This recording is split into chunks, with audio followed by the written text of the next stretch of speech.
Muy bien, jóvenes, vamos a continuar, ¿sí? A ver, vamos a hablar de lo que vendría a ser la parte de biocenosis, ya. En la parte de elección de ecosistema, ¿no? Básicamente seguimos en ecosistema. Ok, no olvidar que el ecosistema es la unidad básica de la ecología y comprende las interacciones de la comunidad biótica, ¿no? También llamada biocenosis, y el ambiente externo, llamada biotopo, ¿ya? Ya saben la temática, la pizarrita y el docente Carlos Quiñones. Propósito de la elección: conocer la situación de los ecosistemas en la biosfera y relacionándolos con el resto de los sistemas terrestres. ¿Sí? Muy bien. Entonces vamos a hablar de lo que son los componentes de un ecosistema, ¿no? Como ya habíamos hablado, estábamos hablando también anteriormente sobre lo que son parte de lo que conforman, ¿no? Vamos a ir recordando un poco, ¿no? Por ejemplo, ¿qué estudia la ecología? Estudia las interacciones que establecen los seres vivos unos con otros y estos con su medio ambiente externo, ¿no? El término ecología fue creado por Haeckel, no te olvides, ¿ya? Y la ecología estudia el último nivel de la organización, o también llamado nivel ecológico, ¿sí? Por ejemplo, vamos a tener la población, conjunto de población comunidad, conjunto de comunidad ecosistema, conjunto de ecosistema bioma y conjunto de bioma biosfera, ¿ya? De esa manera. Perfecto. Muy bien. Entonces vamos a ir recordando algunas cositas que también se te ha dicho en la clase anterior y vamos a ir complementando, ¿ya? Las ideas que quiero que sepas, quiero que esté en tu cabecita, ¿sí? Muy bien, ecosistema, como bien le decía, es la unidad básica de la ecología, ¿ya? Es la unidad básica de ¿qué? Profesor, de la ecología, ¿ya? Es la interacción, como bien nos dice, ¿entre qué? Entre la comunidad biótica y el ambiente externo. Comunidad biótica, también llamada biocenosis, y ambiente externo o biotopo, ¿ya? No te olvides de eso, ¿eh? Ambiente externo, biotopo o comunidad biótica o biocenosis. ¿Ok? La biocenosis es la parte biótica. Ya te lo había explicado también, ¿verdad? Biocenosis es la parte biótica o la parte viva de un ecosistema. ¿Sí? Acá tenemos los animalitos, como te puedes observar, ¿ya? Y nos hace referencia a lo que son la parte viva, bueno, de un ecosistema. Y el biotopo, pues es la parte abiótica, la parte que no tiene vida, la parte que son los factores o los factores físicos que sí sirven. ¿Para qué? Para que se pueda dar la vida en este lugar, ¿cierto? Muy bien. Componentes bióticos. Vamos a hablar de lo que son los componentes bióticos, ¿cierto? Entonces, hablando de los componentes bióticos, vamos a tener lo que son los productores, por ejemplo. Tenemos consumidores y tenemos descomponedores, ¿ya? En cuanto a lo que son los productores, vamos a entender que son seres vivos autótrofos. Profesor, ¿qué entiendo por autótrofos? A ver, re respuestas al chat público. Vamos, chicos, te lo estoy marcando acá, ¿ya? ¿Qué son los autótrofos? ¿Qué son los autótrofos? O los seres vivos autótrofos, ¿qué son? Respuestas al chat público, ¿ya? Espero, chicos, espero sus respuestas al chat público. ¿Quiénes son o qué son los seres autótrofos, no?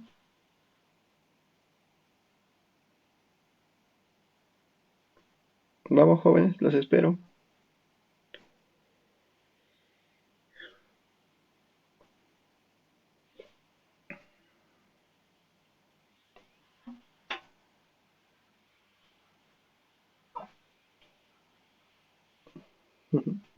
Muy bien, jóvenes. Me dejan sus respuestas y yo voy a poder revisarlos con paciencia, ¿ya? Pero me dejan sus respuestas. Cuando hablamos de seres vivos autótrofos, son aquellos seres que pueden originar su propio alimento, su propia energía, ¿verdad? Tenemos la planta, las algas, las bacterias autótrofas, ¿no? Entonces son aquellos que pueden generar su propia energía, su propio alimento para poder consumirlo, ¿no? Y en ese caso vamos a tener a los fotosintetizadores. Fotosintetizadores. ¿Y qué entiendes por fotosintetizadores? Que utilizan la energía de la luz solar para su autotrofismo. O sea, para que puedan alimentarse, ¿no? Si te hablo de fotosintetizadores, pues te hablo de este de seres que van a utilizar, por ejemplo, la fotosíntesis para poder alimentarse. En este caso, por ejemplo, están las plantas, las algas y las cianobacterias, ¿verdad? Plantas, algas y cianobacterias. Claro, ellos realizan fotosíntesis, pues necesitan de la fotosíntesis para poder generar su propio alimento. Y es lógico, ¿no? Claro, es lógico. Muy bien. Muy bien. Muy bien. Y en caso de quimiosintetizadores, pues vamos a tener aquellos que utilizan energía de las oxidaciones inorgánicas, llamadas quimiolitótrofos, y aquellos que utilizan lo que son las oxidaciones orgánicas, quimiorganotrófos, ¿verdad? Los quimiorganotrófos van a estar relacionados con lo que vendría a ser la parte de lo que es la generación de energía, pero a partir de sustancias orgánicas. Mientras que la generación de energía mediante sustancias inorgánicas, pues vamos a tener a los quimilótrofos, ¿verdad? Quimilitótrofos, ¿verdad? No se olviden, ¿eh? No se olviden de eso, ¿ya? Que tengas estos conceptos ya claros en la cabecita de quiénes son los fotosintetizadores y los quimiosintetizadores, pues ya es básico. Es básico, ¿ya? Fotosintetizadores son aquellos seres que utilizan la energía de la luz solar para su autotrofismo, o sea, para generar su alimento. Y los quimiosintetizadores pues son aquellos que utilizan la energía de oxidaciones orgánicas como inorgánicas, ¿verdad? Muy bien. También vamos a tener lo que son los consumidores, aquellos que no sintetizan sustancias orgánicas, son seres heterótrofos, ¿ya? Los consumidores son aquellos que no utilizan sustancias orgánicas, son seres heterótrofos, o sea, seres consumidores. Por ejemplo, autótrofo, ya te dije, eran las plantitas, ¿verdad? Las plantitas generaban su propia energía, ellos generaban su propio alimento, ¿verdad? Para alimentarse. Pero en el caso de los consumidores, por ejemplo, ¿quiénes son los consumidores? ¿Nosotros seremos consumidores? Obviamente somos consumidores, ¿verdad? Somos heterótrofos, necesitamos de alguien más para poder alimentarnos, ¿verdad? Nosotros no podemos generar nuestro propio alimento, nosotros necesitamos de alguien más para poder obtener la energía necesaria, ¿cierto? Muy bien, somos heterótrofos, autótrofos las plantitas, los seres humanos heterótrofos, ¿ya? Y los componedores, pues son seres vivos heterótrofos putrefactores, ya que se van a alimentar de organismos muertos y sustancias de desecho, ¿cierto? Claro, en el caso de los mojos, por ejemplo, ¿no? En el pan. Alguna vez alguien ha dejado el pan por unos días y ha visto que se han formado los mojos, claro, ¿verdad? Hacemos referencia a quienes son seres heterótrofos pero descomponedores, ¿no? Putrefactores, ¿verdad? Se van a alimentar de lo que son los organismos muertos y sustancias de desecho, ¿sí? Muy bien, perfecto. No te olvides, ¿eh? No te olvides. Ahora, importante, por ejemplo, recordar lo siguiente. ¿Qué es un hábitat? Un hábitat es un lugar definido donde vive un individuo o una especie. Como en este caso, ¿verdad? Los osos polares y el pingüino, ¿verdad? Podría ser un claro ejemplo la Antártida, ¿no? Podría ser, ¿cierto? Ese es un hábitat. Y un nicho ecológico es el rol que un ser vivo desempeña en un ecosistema. El nicho ecológico es el rol que un ser vivo desempeña en un ecosistema. Por ejemplo, acá tenemos ¿qué animal es? Un tigre, un león, ¿verdad? Es un león. ¿Y qué es el león? ¿Qué función cumple? Ser un depredador, ¿verdad? Ser un depredador, ¿verdad? No te olvides, esa es la función, ese es el nicho ecológico, ¿verdad? La función que cumple en un ecosistema. ¿Ya? Es un depredador. Perfecto.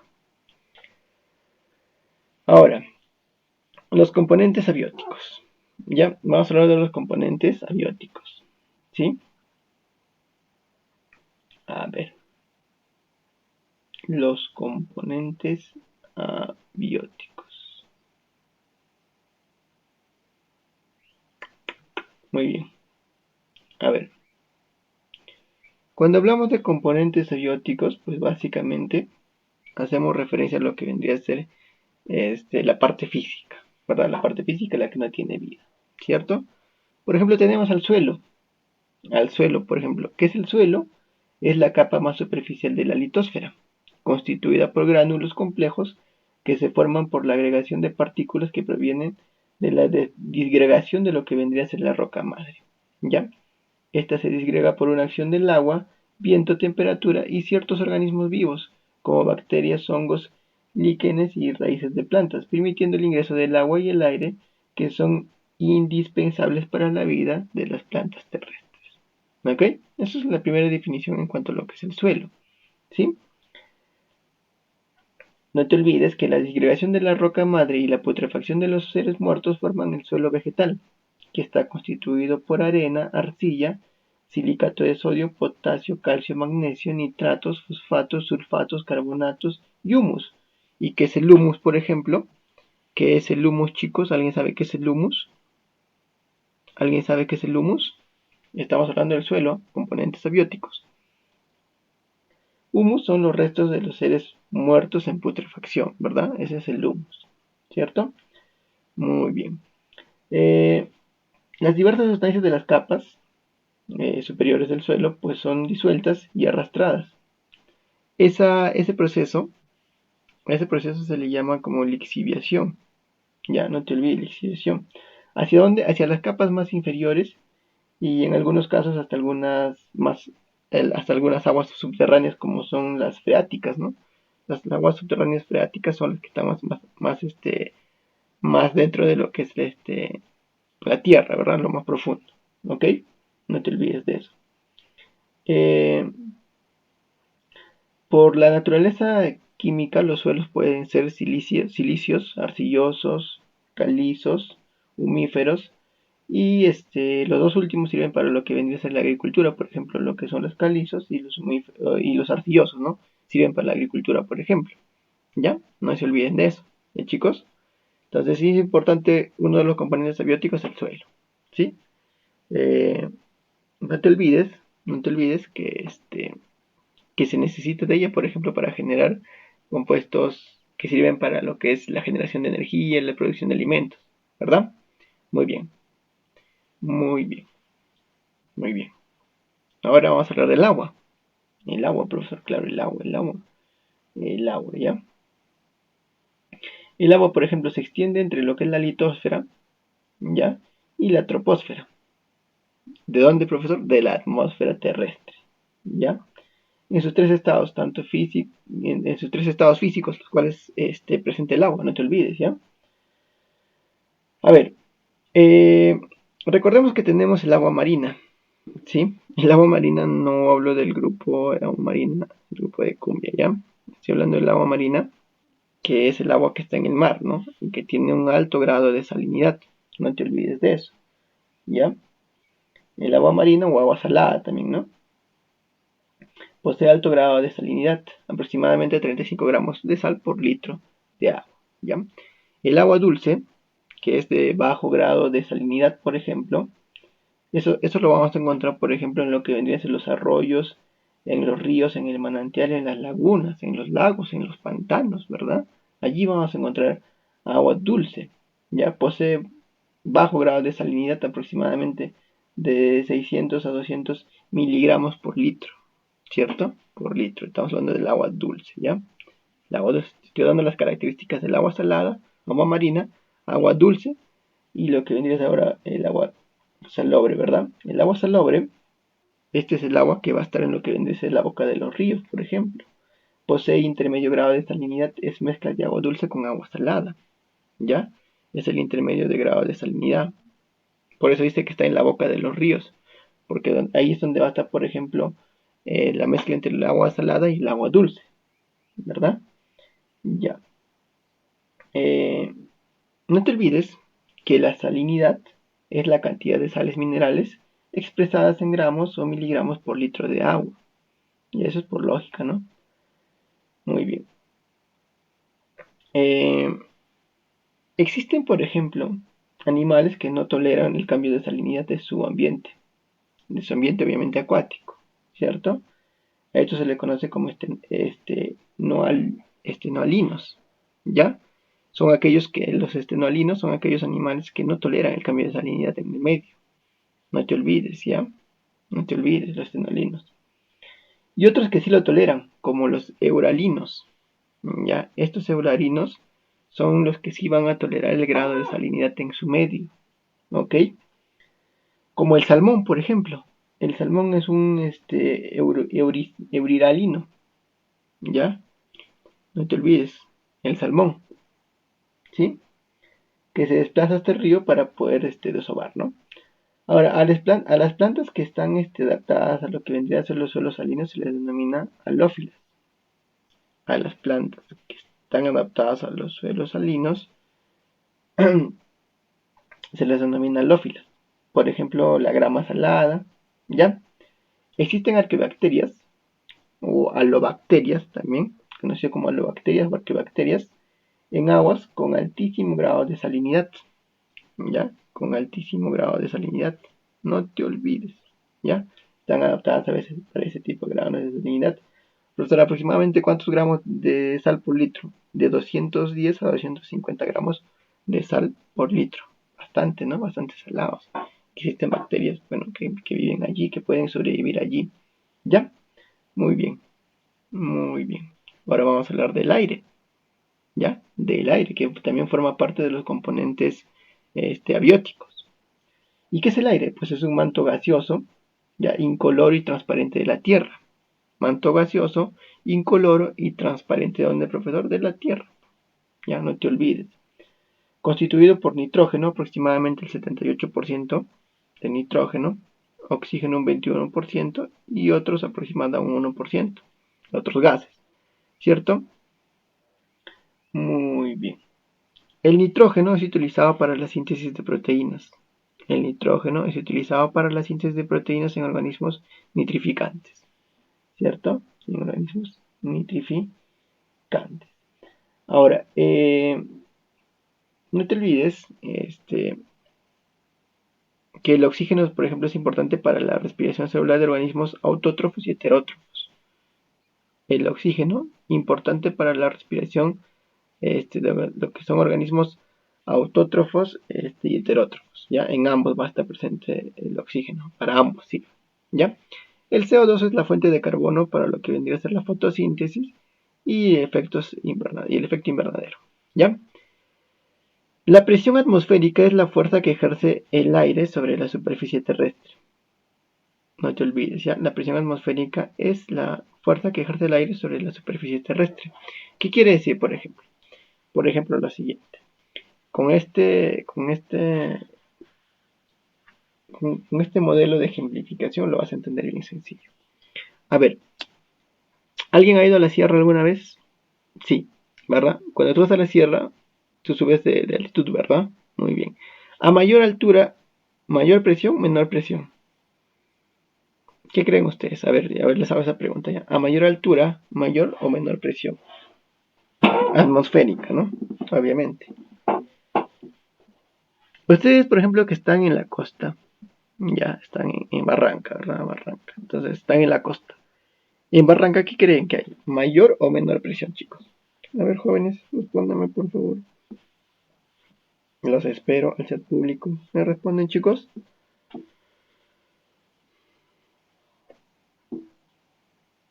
Obviamente, por ejemplo, en Barranca va a existir mayor presión, ¿cierto? Como nos muestra acá la imagen, ¿verdad? Mayor presión. ¿Y qué quiere decir? Que hay mayor cantidad de oxígeno, por ejemplo, ¿cierto? A menor presión, menor cantidad de oxígeno, ¿verdad? Muy bien. Si uno, por ejemplo, va a las alturas, va a la sierra, por ejemplo, ustedes si alguna vez han ido, han pasado por un estado conocido como el soroche. Lo han escuchado alguna vez, seguramente, ¿ya? Y no es nada más y nada menos que la deficiencia de oxígeno que genera en el organismo, por ejemplo, algunas sensaciones de malestar, ¿ya? Claro, lógicamente, profesor, si a mí me preguntasen dónde hay mayor cantidad de oxígeno, pues lógicamente mayor cantidad de oxígeno hay en el lugar donde hay mayor presión atmosférica. Claro, y donde hay mayor presión atmosférica, por ejemplo, en la costa. Entonces, por ejemplo, estamos en Barranca. En Barranca hay mayor cantidad de oxígeno. Y tú quieres irte a la sierra, vas a cambiar, por ejemplo, de un momento brusco la presión atmosférica, pues lo que genera en tu organismo es un tipo de sensación de malestar, ¿no? De deficiencia de oxígeno, vas a sentir mareos, incluso puedes llegar a vomitar, y todo ese proceso, ¿no? Entonces, si alguna vez lo han pasado o han escuchado el conocido soroche, ¿no? Esa sensación que se genera es por ello, por ese cambio brusco que existe de, de presión atmosférica, ¿no? Tenemos un lugar donde hay mucho oxígeno, pasamos a un lugar donde hay poco oxígeno y eso es como consecuencia, ¿no? Lo que ocurre. ¿Ya, jóvenes? Los barófilos son los seres vivos que resisten a elevadas presiones, ¿ya? No te olvides de eso. Algunos detalles que te estoy poniendo para que puedas recordar también, ¿sí? Muy bien. Ya, a ver, y para no salirnos mucho del tema, pero entrando también en esta partecita y pueden entender. Ustedes saben qué es la hemoglobina, si les he explicado, ¿no? La hemoglobina es el componente que se encarga de transportar el oxígeno, ¿cierto? Si acá en Barranca hay mayor cantidad de oxígeno, ¿necesito más hemoglobina? Menos. ¿Qué creen ustedes? A ver, si yo estoy en Barranca, ¿ya? Y mi hemoglobina transporta oxígeno. Quiero saber, en Barranca yo debería tener más hemoglobina o menos hemoglobina, por ejemplo, que en la sierra.